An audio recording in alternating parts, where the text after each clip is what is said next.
There's a landscape that I keep coming back to when I paint. Not just because of how it looks, but because of how it feels. The light, the colors, the quiet, it stays with me. And today, in my studio, I'm painting that memory. It's abstract, it's personal, and I'll bring you along as I explore how to translate those feelings onto paper. For this painting demo, I'm going to be using a limited palette of 4 colors plus black and white. So you can find all the information about the colors in the description box below the video here. Furthermore, I have a few of these CARAN D'ACHE water-soluble crayons, and I have brushes, 2 different brushes. A hardware store one and one with finer bristles, as well as this silicone scraper that's actually used to when you're baking and things like that, to scrape out the dough or the thing you're doing. But this is an excellent art tool as well to move paint around, and an excellent way to loosen up. What inspired me about this landscape is the colors first and foremost. It's late summer, early fall, and there are all these kind of burnt yellows and oranges, as well as this beautiful blue sky. So that's how and why I picked the colors that I did, 2 different blues and an orange and a yellow, just to give me some different ways of mixing different colors. I'm looking at a reference photo that I took outside, but I'm not gonna work from it to really make any, not to get it accurate in any way, but to inspire the colors. So let's start with some cadmium orange light here. And I'm using this big hardware brush to mix in a bit of black. And I'm gonna put it kind of randomly on the paper here. Let me get these out of the way. And I also wanna get some lighter shades, so I'm just gonna add a little bit of white. It was put on here rather thickly. These are lovely, lovely, lovely fall colors. And my iPad just died, so just had to kind of wake it up again. Sorry about that. So I have put on some of these burnt mixtures now. Actually, let me get in a little bit of this yellow ochre, because there's a lot of that around as well. So I'm not really taking into account the shapes within the landscape right now. It's just the colors that I'm observing. And because I want to get some contrast in here now, this is all warm and kind of burnt colors, I'm gonna make a few blue contrasting colors. This grayish blue is already fairly neutral or neutralized, so I like to move paint around all over, sort of. And this is unprimed watercolor paper, so the paper is absorbing some of the moisture. I'm just gonna add a little bit of water to my paint to get it a bit more flowing. And move this around. Actually, there I see some green in the landscape as well, so I want to add some green. Let me see if I can mix some nice greens from this. And I can, actually that's a bit too, let me get a little bit more yellow in there and see if I can get it. Yes, that's more like it. So now I'm getting my silicone baking tool here, because while the paint is still wet, I want to move the paint around on the surface of the paper. You could use canvas for this as well, or a cloth, or a wet wipe or something, just something that can move the paint around on the surface, or that can take paint away. I have a wet wipe here as well that I can use to sort of remove paint also. Maybe it got a little bit too dark up here, so I'm just gonna remove a little bit of that.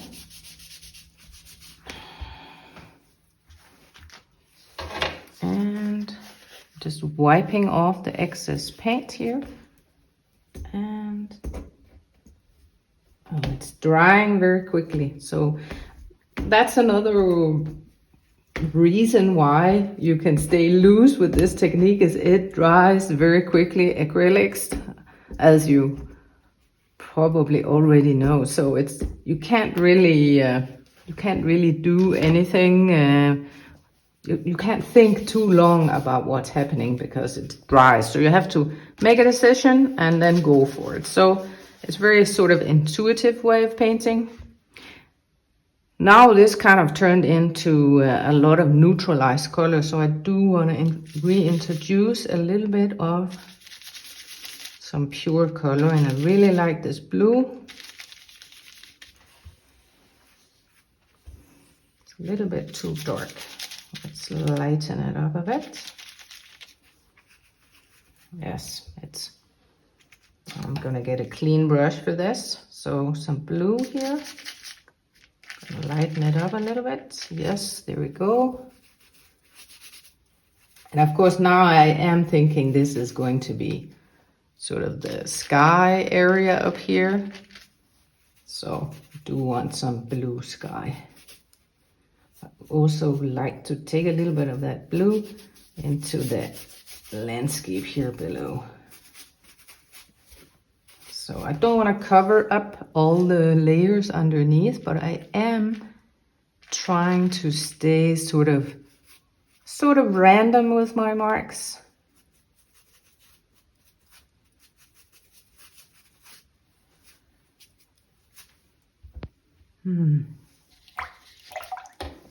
Yeah.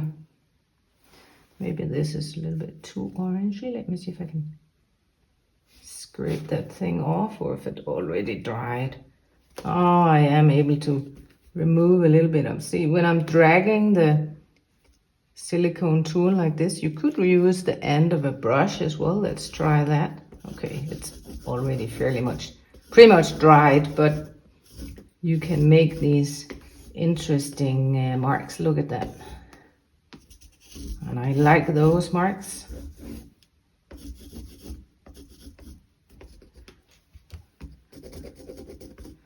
I do see also, looking at the reference photo, there's a kind of a lot of these stubby marks that was left over when they harvested the field. So I think I'm just gonna add in a few of those stubby marks here with some of these CARAN D'ACHE.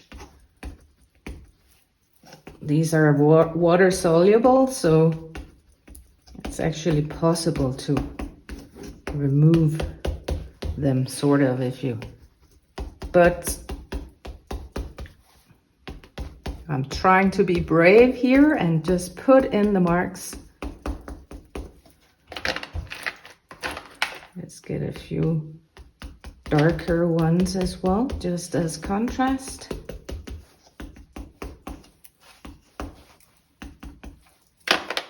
Okay, and now this needs to dry before I continue. I would like a little bit more of that kind of grayish blue here. I'm gonna lighten it up a little bit because I do feel that there's a lot of really dark colors in here. Actually, this is something we experience a lot as acrylic painters. When we build up layers of acrylic paint, the paint tends to get darker and darker and darker. So don't forget to put some light back in there.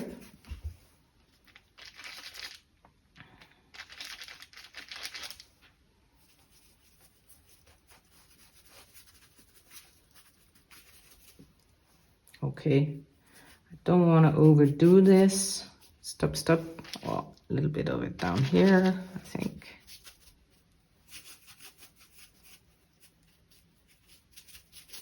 Okay, there we go, stop. Okay, I'm gonna let this dry completely. The paint is dry, and at this point I want to draw in the large shapes that I see in the landscape, and I'm going to be using a black CARAN D'ACHE crayon, but you could use ink or acrylic paint. I'm using this because it's water soluble, and I just feel I'm more expressive, more confident when I'm using this than when I'm trying with a brush. It just seems more serious. So with this thing, I'm able to be a lot more expressive and loose in my mark making. So looking at my reference photo, I do see there is sort of this sky, and then there is this group of trees over here, kind of shaped by the wind, and there's some shape over here as well, and there's some dark ones in here as well, and some field patterns.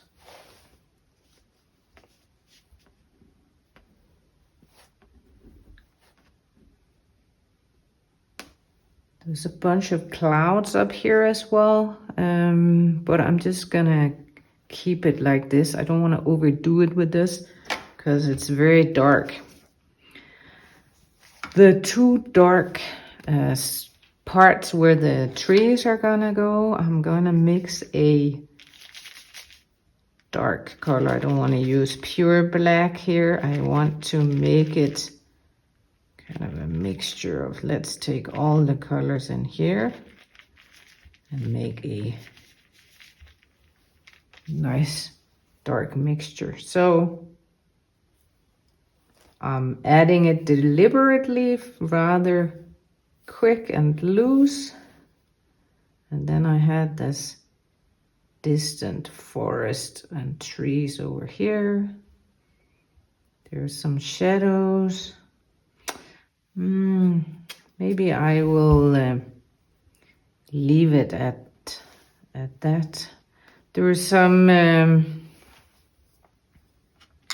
bit too much contrast here, maybe a little bit too dark, so I'm just gonna loosen that up a little bit. That's the good thing about these water soluble crayons. You can sort of adjust and even almost remove them completely if you're not happy. As long as the acrylic layers underneath are dry, you can really do a lot of, yeah, I'm almost completely removed the black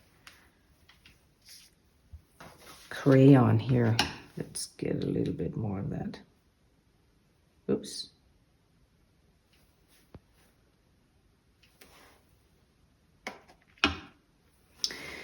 I would like to put in a few highlights because I like how that sun, I'll show a video of that here as well. I like when the sun is and the shadows of the clouds are moving across the fields. So I think I'm going to try and capture that feeling by putting in some highlights into to this landscape. And I need a clean brush for that. Let me grab this. I think this mixture here of yellow ochre and cadmium orange light plus some titanium white, it will do very nicely.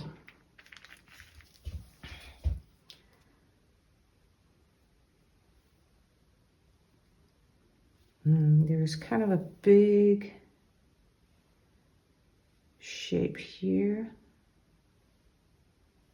And there's that shadow coming down.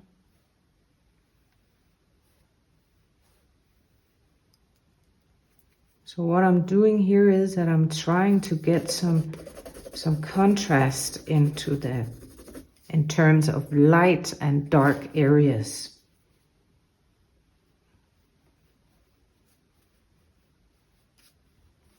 And there are all these marks down here. I'll just tone some of them down a bit because they're taking a lot of attention.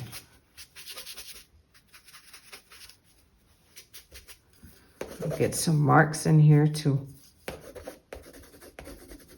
apply the grasses and stuff. Notice how I'm holding the brush here in the middle as well. I'm not holding it down here. Holding it here and handling it like this automatically keeps your wrist a lot more mobile, and you're able to do different things, and you can be a lot more flexible in your brush work when you hold it like this. So great for loosening up. I want a little bit more light out here.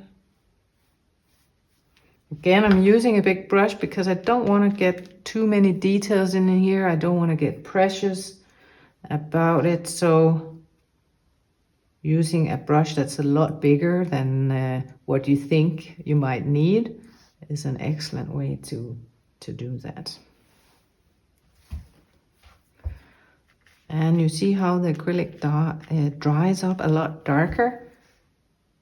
So I'm just gonna lighten this area a little bit more.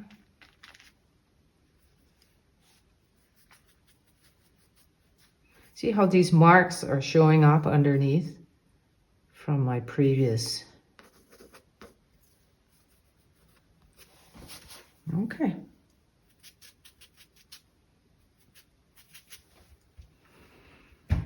I'm not certain if I should put in some clouds or not. I sort of like the sky the way it is now. If I put in clouds, it might become too busy. What do you think? I think I will keep it as is. I'll peel the tape now and take a good look, and then I can always go back in and add some clouds if I want to. As you can tell, I like to reuse my tape. If you enjoyed this lesson on abstracting landscapes, this is actually just one step towards something bigger, developing your own personal painting style. If you'd like to take the next step, download my free guide, 5 Proven Ways to Loosen Up Your Painting Style. It's the perfect starting point, and you'll find the link just below this video.